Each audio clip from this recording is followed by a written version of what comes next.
Welcome to the inaugural episode of Hot Off The Terr. I'm Austin Terry, here to bring you all the unhinged sports news that has happened recently, because the Shutter Sports gods have blessed me and only me with this opportunity. So without further ado, let's kick it off with the NHL. Now, I may not be the biggest hockey fan, it should be known by now, but I can tell you whatever is happening in Vancouver, it's got to be cursed. National treasure Quinn Hughes, in my opinion, the hottest Hughes brother, he has a broken hand, and he's running on a thumb, pinky, and a fucking dream. But you know, he's doing his best. You can't blame him for any of the Canucks' demise. Meanwhile, his two assistant captains, JT Miller and Elias Pettersson, are currently going through a very, very public divorce. The media's been speculating that they've been fighting ever since Miller came back from his stint away with the team. While they've both publicly stated that there's no issues between them, I think they need to take a page out of Montreal Victoire's book and encourage a little romance between two teammates. They're gay, Marcus.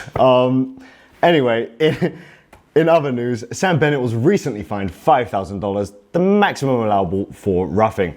Bennett was also named to the Canada Four Nations Face-Off squad, whatever that is, and since that announcement has recorded approximately half a point and 1,000 penalty minutes.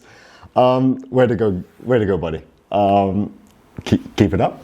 Gary Bettman and all the other old heads in the league, they want you to hate Matt Rempe. But Sam Bennett, he just does the exact same thing, just minus the swag and, you know, being hot or whatever.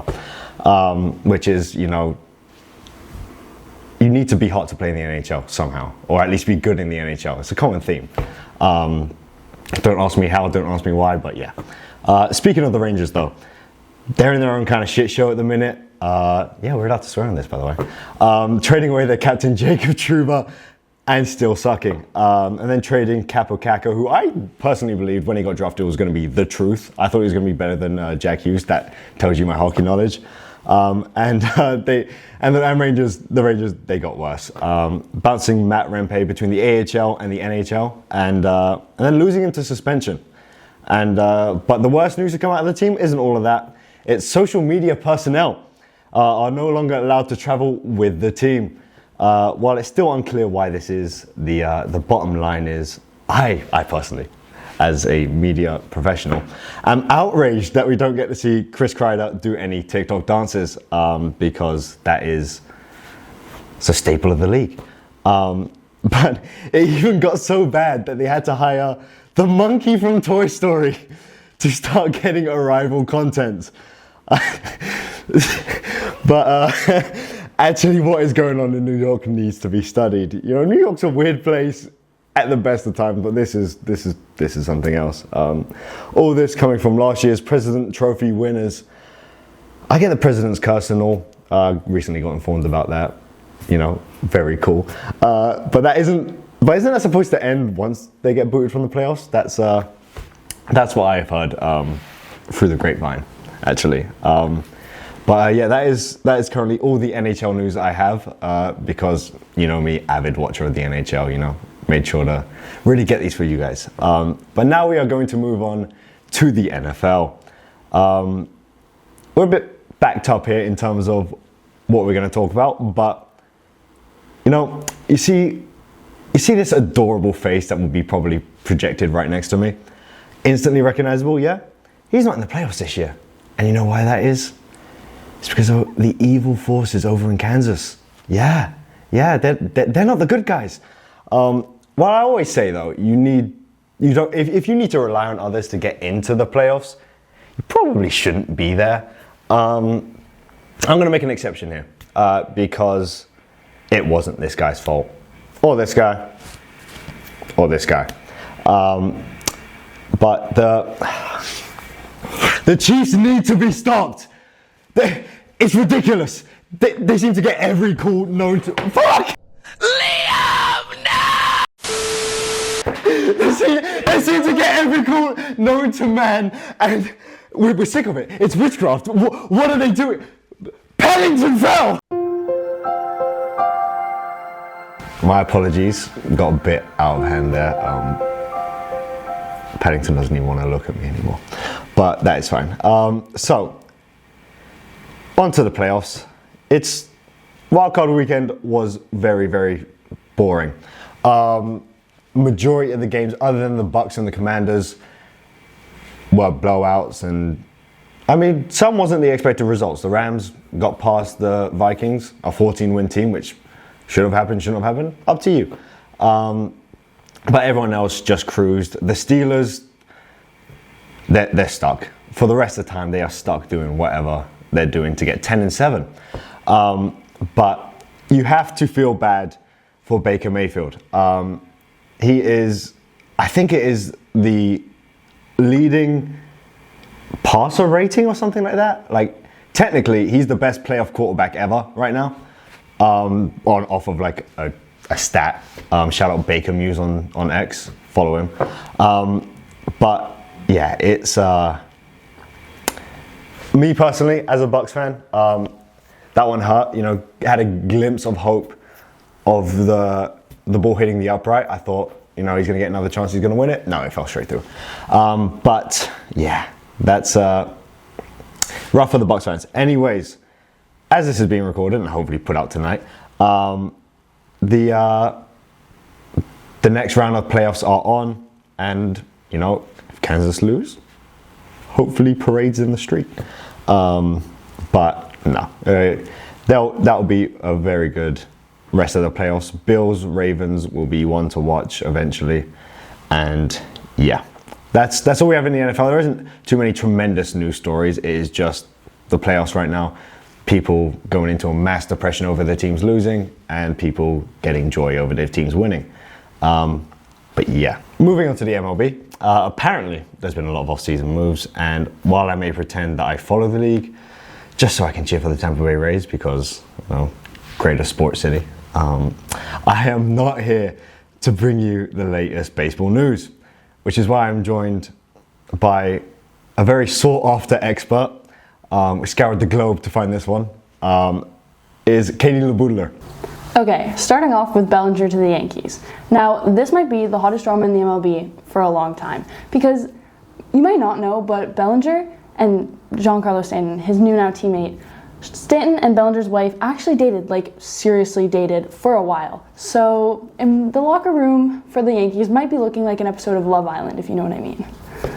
Moving on though, Ha-Seong Kim recently, not so recently when we're publishing this, went to the Dodgers. Now, this is just a trend that we've been seeing where East Asian players seem to think that the Dodgers are the only team in the MLB. But that's probably just because they're looking at the MLB's Instagram page and they think that Ohtani's the only player in the MLB. Like seriously, when Kim signed with the Dodgers, Shohei posted an Instagram story saying, "Welcome, my friend," in Japanese, and the MLB screenshotted it and posted it to their feed for just everyone to see. If someone screenshotted and posted Austin's Instagram stories every time he posted, he would be canceled by now. Seriously, those things are only up for 24 hours for a reason. Speaking of Ohtani, Juan Soto, again not so recently, signed with the New York Mets. Just another silver place medal for the Toronto Blue Jays on a player that they almost had, and apparently was on a flight to Toronto. Another banner that they can hang up next to their wildcard appearance one. And listen, that's all the time I have for today. This is a quick thing. We got to keep it rolling. I'll send it back to Austin now. Thanks, Katie. That was, in my eyes at least, a lot of gibberish. I have no idea what any of that is. The real sport with a bat and ball is cricket. Anyways, so moving on to the NBA. It's been a fun season. It hasn't been too much drama recently. But the one big news story is Jimmy Butler. He requested a trade from Miami. Pat Riley immediately shut it down, but Jimmy Butler has not given up on that. And Miami ended up suspending him for 7 games for conduct detrimental to the team.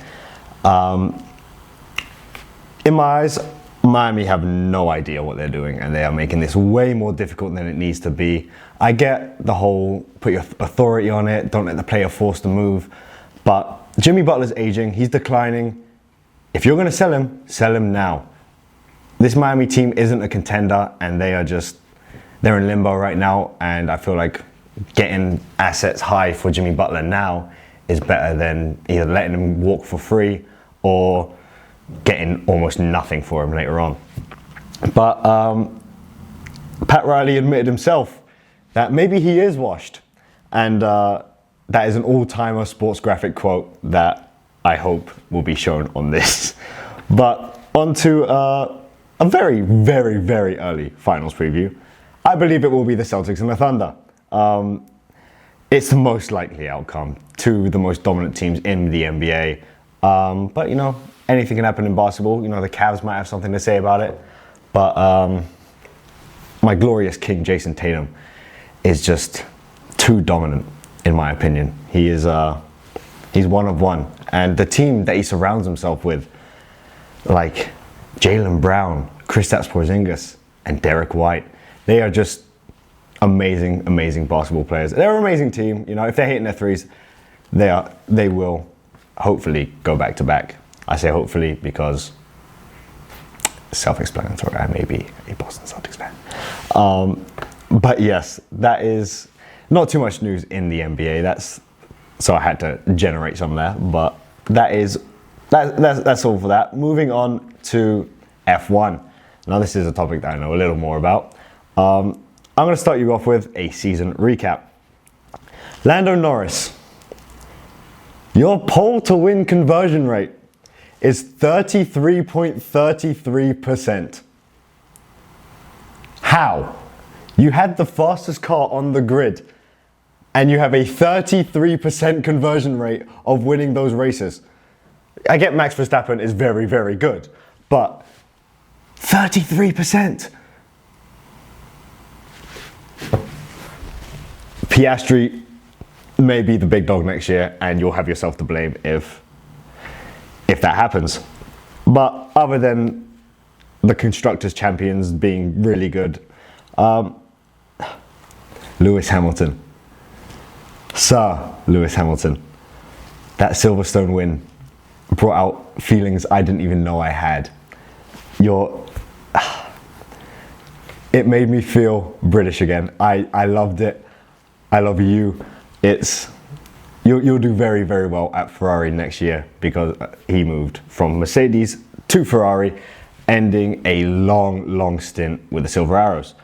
And personally, I think it is a good move. I think maybe it was time to move. They were prioritizing George over Lewis, and hopefully Lewis can win the one he already should have, the 8th World Driver Championship. But the most exciting thing to come out of last season was the George Russell Max Verstappen beef. Now it happened late in the season, but it's been building for a while. George Russell absolutely hates Max Verstappen's guts, and I don't think Max Verstappen could care less. If you've seen Liam Lawson's story about the driver's dinner where they tried to sit him next to him and George just picked up the chair and moved it. We rock up and we're at this big table, and me and Yuki got there together, and we weren't the first people there. There were probably like 6 or 7 people there. But as the table was filling up, there was basically pretty much that side of the table was pretty much all full, and there was me, opposite me was Max, and then there was like 3 chairs to the left at this end of the table that were left, and George hadn't turned up at this point, hadn't arrived yet. No, we were like, this is perfect. We're just gonna, like, everybody that was coming before them, we were like, fill that side of the table. Everyone was in on it. Yeah. We're like, we're gonna save this spot for George right next to Max. And then George arrives, and we were all like, hey. And then Max is like, mate, we've saved a seat for you. And George just picks up the chair and walks to the other end of the table and sits on the other side of the table with Lewis and like with that end of the table. And man, it was like, we were all like, oh my God, this is so, like, we thought it would be funny. It wasn't funny. It wasn't funny. That just summarizes exactly what you need to know. Let's get into next season a little bit. Hopefully, we'll have more contenders than just Lando and Verstappen, and technically Charles Leclerc. Hopefully, we'll see a season like we just did, where everyone seemed to get a win. It was the most exciting season we've seen since 2021, and hopefully, it'll do well. but Drive to Survive needs this. Colapinto, Franco Colapinto, who deservedly should have had a seat this year, has signed to Alpine on a longer contract than their actual racing driver.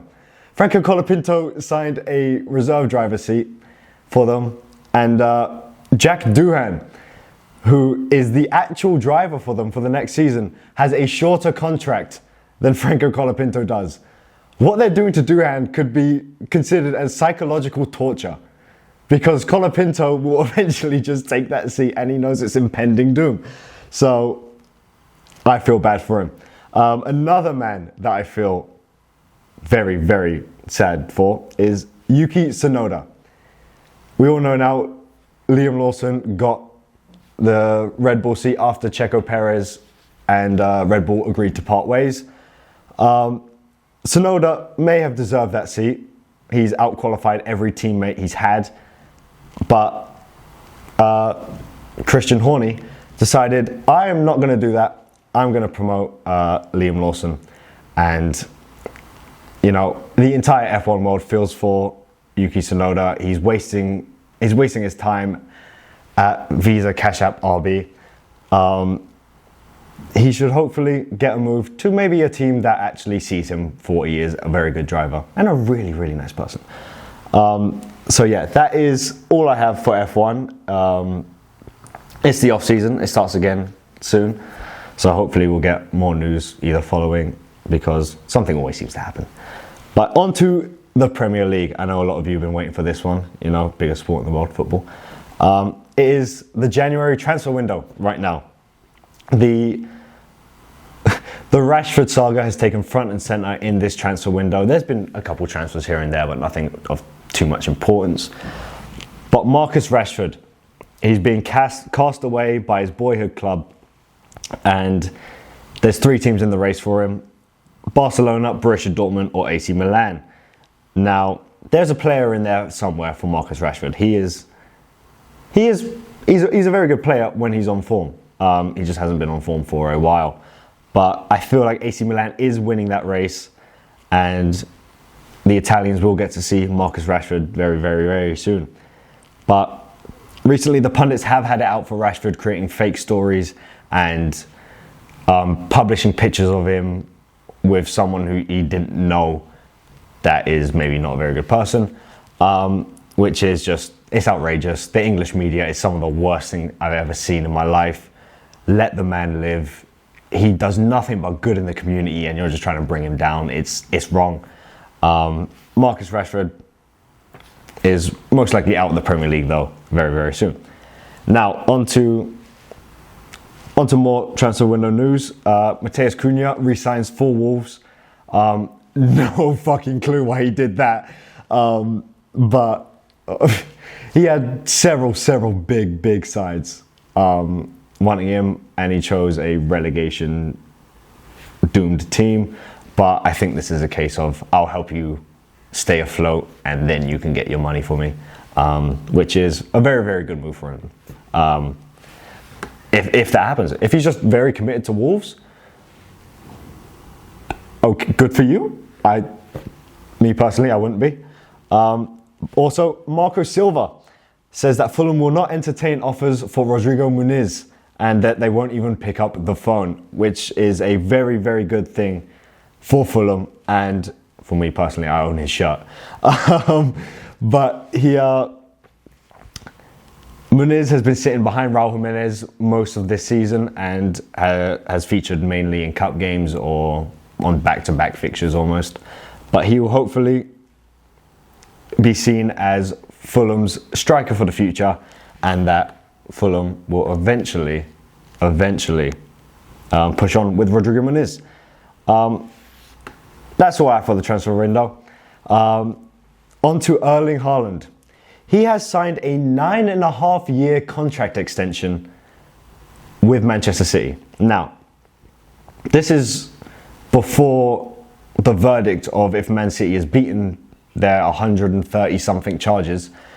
And a bit strange. Haaland is one of the best players in the world, but Man City has been on a bit of a decline recently, but that'll be a big boost, big boost for them. And onto the other side of Manchester, Amad Diallo. He is the truth.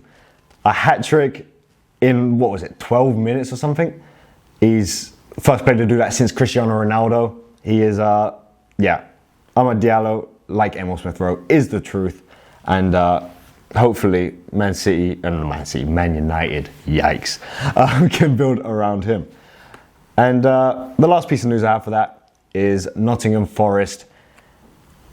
They are currently, because the game is going on as we're recording this, they are currently third in the Premier League. What the fuck is a polar bear doing in Arlington, Texas? How they've done that, beyond me.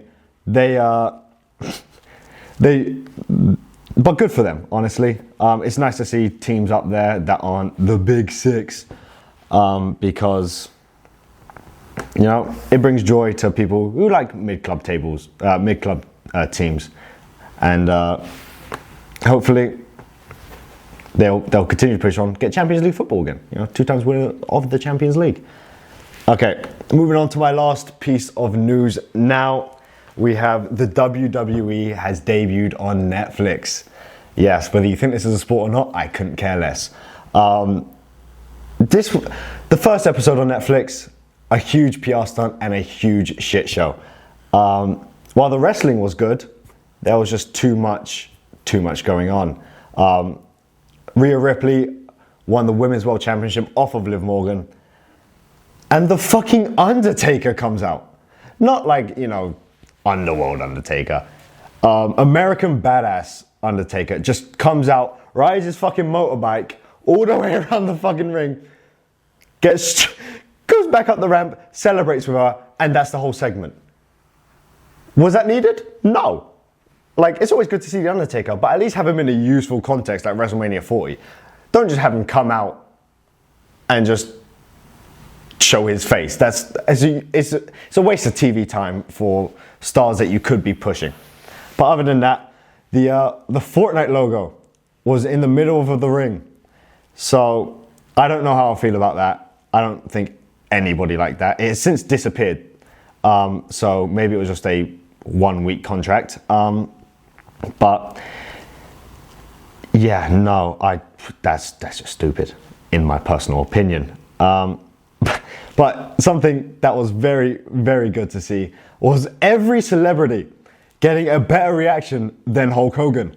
I don't need to go into how much of a piece of shit Hulk Hogan is.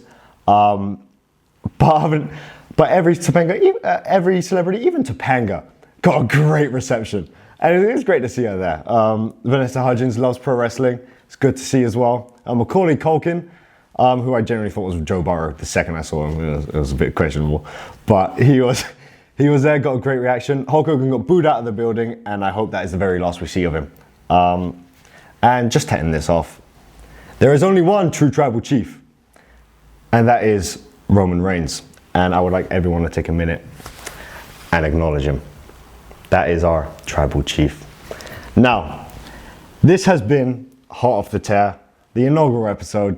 Thank you for tuning in. I genuinely hope that you come back for next week. I'm your host, Austin Terry.